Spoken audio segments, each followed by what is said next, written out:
तो सबसे पहले हम बात करेंगे सैंगर सीक्वेंसिंग की। सैंगर नेम आया है from the scientist who developed it, Frederick Sanger, in 1977। So you imagine कि कितनी पुरानी सीक्वेंसिंग टेक्निक है। सबसे पहले हम सीक्वेंसिंग करते ही क्यों है?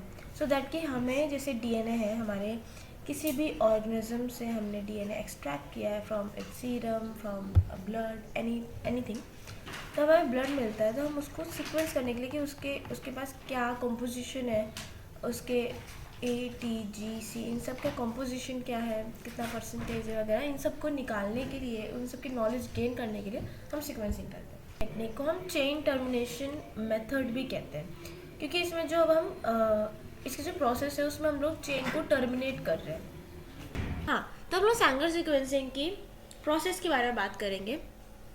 सबसे पहले हमारे पास डीएनए को हम एक्सट्रैक्ट करेंगे फ्रॉम एनी सेल, है ना। हमारे पास बहुत लंबा सा स्ट्रैंड आ जाएगा। फिर उसके बाद हम उसको क्लीव करेंगे through any kind of method, like sonication के थ्रू हम लोग क्लीव कर सकते हैं। क्लीव हम लोग किसी भी प्रोसेस की तरह कर सकते हैं, इवन हम रेस्ट्रिक्शन एंजाइम्स का भी यूज़ कर सकते हैं, बट ये बहुत पुरानी टेक्निक है, लाइक इट इज़ अराउंड 1977। तो तो इसलिए हम लोग like through any of the mechanical physical method से हम क्लीव कर देंगे। तो अराउंड 700 to 800 बेस पेयर्स की लेंथ हमारे पास होनी चाहिए। फिर उसको अब हम लोग प्राइमर को ऐड करेंगे। प्राइमर ही सबसे ज़्यादा मेन रोल करता है for the identification of any group, okay, for identification of length, okay, group और वी कैन से लेंथ। तो हम लोग प्राइमर को ही सबसे ज़्यादा मेन फोकस करेंगे। तो प्राइमर जो हम लोग अटैच करेंगे उसमें हम लोग फॉस्फोरस एटम अटैच करेंगे, 32 एटॉमिक मास का हमारे पास। अब हम लोग इसको पोर कर देंगे 4 डिफरेंट टेस्ट ट्यूब्स में, ओके। फिर हम लोग इसमें अटैच करेंगे डिफरेंट टाइप्स ऑफ DDNTPs। अब DDNTPs और DNTP में फ़र्क क्या है कि हम शुगर मोइटी में जब हम लोग का जो 3-OH है उसको हम रिमूव करके उसके पास हमारे पास H आ जाता है, that is DDNP, dideoxy nucleotide triphosphate. तो हम लोग का ट्राइफॉस्फेट तो है ही, मतलब 3 फॉस्फेट ग्रुप्स होंगे, एंड न्यूक्लियोटाइड कोई भी हो सकता है, ATGC कोई भी हो सकता है। और डाईडीऑक्सी मीन्स क्या है? डाई मतलब both, and deoxy means oxygen remove हो गया है। तो ऑफकोर्स 3-OH से हमारा ऑक्सीजन रिमूव हो गया है।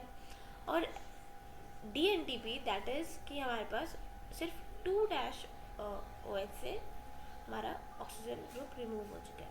तो that is deoxy only, this is deoxy and this is dideoxy. तो हमारे जो DDNTP का कंसंट्रेशन है वो हमेशा कम होगा, क्योंकि हमें टर्मिनेट करना है एक साइड से, कि इसका जो DDNTPs हम अटैच करेंगे ना, उसके बाद हमारी चेन क्या हो जाएगी? टर्मिनेट हो जाएगी। टर्मिनेट मीन्स कि जैसे कि हमारे पास रुक जाएगी। इसको हमारा जो DNA पॉलीमरेज हमारा न्यूक्लियोटाइड्स को अटैच करेगा।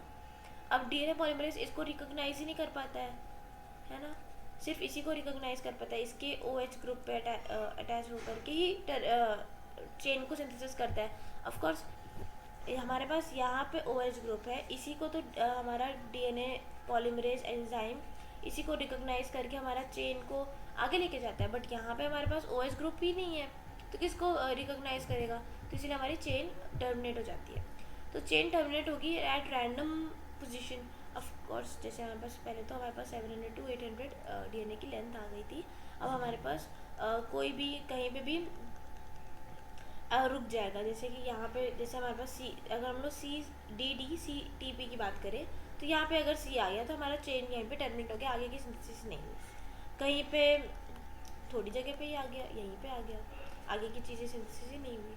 तो ऐसे हमारे पास रैंडमली फ्रैगमेंट्स बन जाएंगे, वेरियस लेंथ की हमारे पास ईल्ड आ जाएगी, ठीक है। अब हम तो इसका है पॉलीएक्लेरामाइड जेल इलेक्ट्रोफोरेसिस। तो हम सीक्वेंसिंग पेज करेंगे तो हमारे पास सबसे बड़ा लेंथ का जो साइज़ होगा वो हमें सबसे ऊपर मिलेगा, फिर उसके बाद सबसे छोटे फ्रैगमेंट्स मिलेंगे दैट मूव वेरी फास्ट। अब जो हम लोगों ने, तुम्हें पता होगा ना, हम लोगों ने फॉस्फोरस एटम अटैच किया था, इसी हम लोग एक्सरे फिल्म पे एक्सरे फिल्म हम लोग क्या करेंगे ना, इसके ऊपर रखेंगे, इसी जेल इलेक्ट्रोफोरेसिस के ऊपर रखेंगे, और जेल इलेक्ट्रोफोरेसिस की जो हमारे पास आउटकम है वो नीचे रहेगा, जेल इलेक्ट्रोफोरेसिस नीचे रहेगा। उसकी जो शीट है एगरोस जेल की, हम लोग के पास ऐसे ऐसे ऐसे फ्रेगमेंट्स हैं, और इसके ऊपर हमारे पास एक्सरे की फिल्म आ गई है ना, ये हमारी एक्सरे की फिल्म हो गई छोटी सी।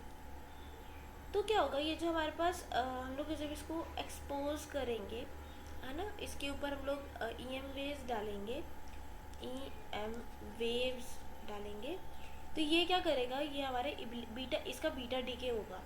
बीटा डीके से हमारे इलेक्ट्रॉन्स रिलीज होंगे, इलेक्ट्रॉन्स हिट करेंगे इस एक्सरे फिल्म को, और एक्सरे फिल्म से हमें चीज़ें दिखने लगेंगी, विजुअलाइज हम कर सकते हैं, क्योंकि ये तो हम लोग कलर को एनालाइज ही नहीं कर पा रहे ना, ये तो हमारे जब तक हम लोग कलर कुछ डाल नहीं रहे तो हमें ये तो नॉर्मली दिख ही नहीं रहे।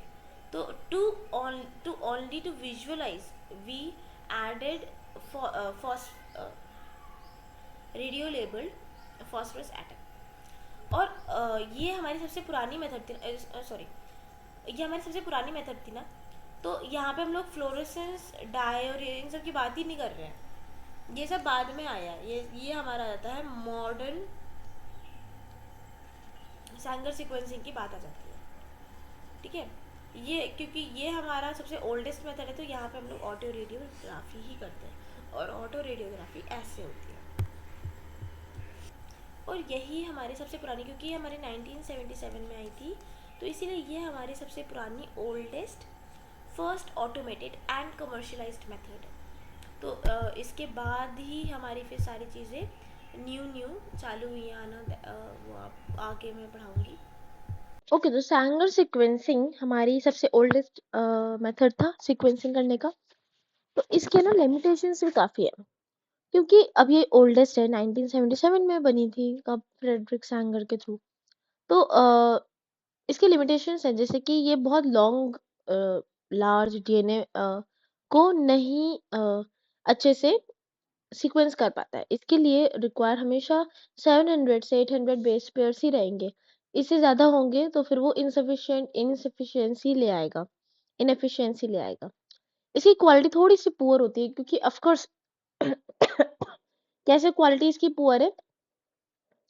अब हम लोगों ने यहाँ पे जैसे कि हम लोगों ने फॉस्फोरस एटम लगा के रखा है, तो जब हम लोग इसके डीएनए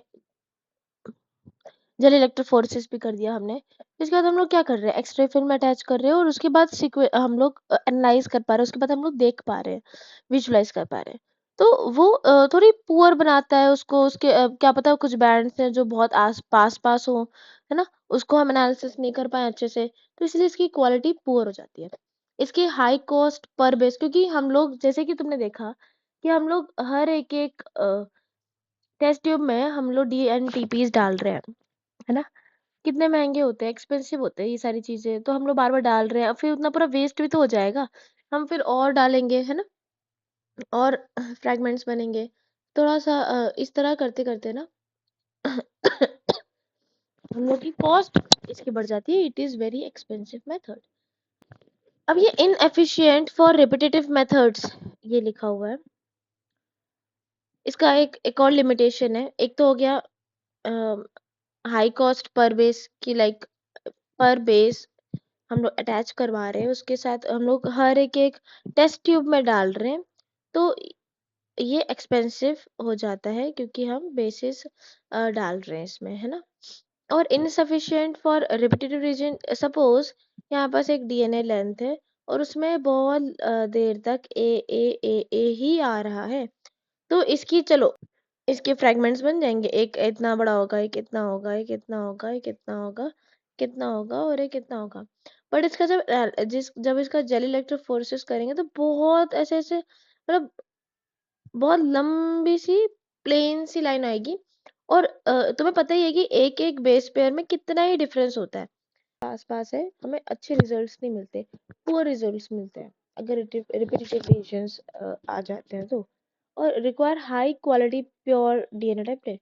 इसके लिए स्पेसिफिकली हमारे पास एक प्योर डीएनए के लेंथ का स्ट्रैंड होना चाहिए, तभी तभी बहुत अच्छे से इसकी सीक्वेंसिंग हो पाएगी, अदरवाइज एरर्स आएंगे।